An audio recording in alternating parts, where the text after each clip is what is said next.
రాష్ట్ర ప్రభుత్వం ప్రతిష్టాత్మకంగా చేపట్టిన సామాజిక ఆర్థిక విద్య ఉపాధి రాజకీయ మరియు కుల సర్వేకు సంబంధించి జిల్లాలో సర్వే చేసి ఇట్టి డేటాను కంప్యూటరీకరణ చేయడం జరిగింది.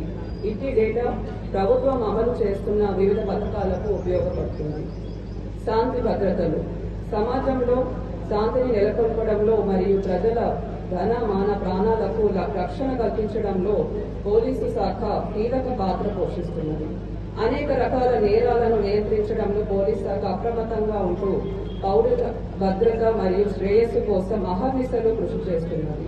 ప్రజలకు మరింత చేరువ అవ్వాలనే ఉద్దేశంతో పోక్సో చట్టాలు, నేరాలు, రోడ్డు ప్రమాదాల నివారణ వంటి అంశాల గురించి జిల్లా ప్రజలలో సోషల్ మీడియా ద్వారా అవగాహన కార్యక్రమాలు నిర్వహిస్తూ ప్రజలను చైతన్యపరచడం జరుగుతుంది.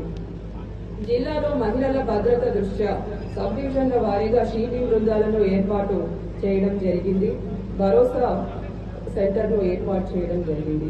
గంజాయి సాగు, అక్రమ రవాణా, మాదక ద్రవ్యాల దుర్వినియోగంపై జిల్లా పోలీసులు ఉక్కుపాదం మోపడం జరుగుతుంది.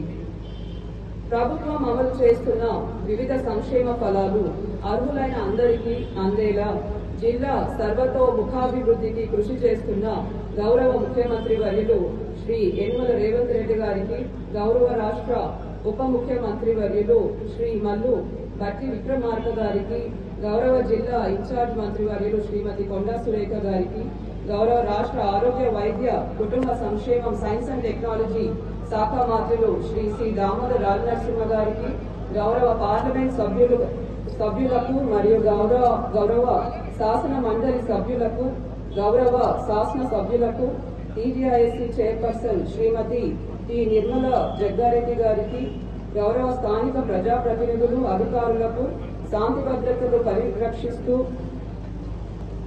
పరిరక్షిస్తున్న పోలీస్ అధికారులకు, పాత్రికేయులకు, బ్యాంకర్లకు ఈ సందర్భంగా కృతజ్ఞతలు తెలియజేస్తున్నాను. విద్యార్థం అల్పాదాయ వర్గాల వారి ఇళ్లలో చీకట్లను పారద్రోలి కాంతులు నింపాలనే సంకల్పంతో గృహజ్యోతి పథకం ప్రవేశపెట్టడమైంది. దీని ద్వారా 200 యూనిట్ల కంటే తక్కువ విద్యుత్ వినియోగించుకునే గృహాలకు ఉచిత విద్యుత్ అందించడం ఈ పథకం యొక్క ప్రధాన లక్ష్యం. ప్రజాపాలన ప్రజాసేవ కేంద్రాల ద్వారా వచ్చిన దరఖాస్తులను స్వీకరించి ఇప్పటి వరకు 2,15,650 గృహ వినియోగదారులకు 200 యూనిట్ల వరకు ఉచిత విద్యుత్ ఇవ్వడం జరిగింది.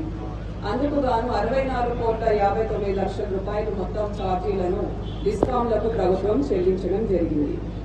పంట రుణమాఫీ రైతు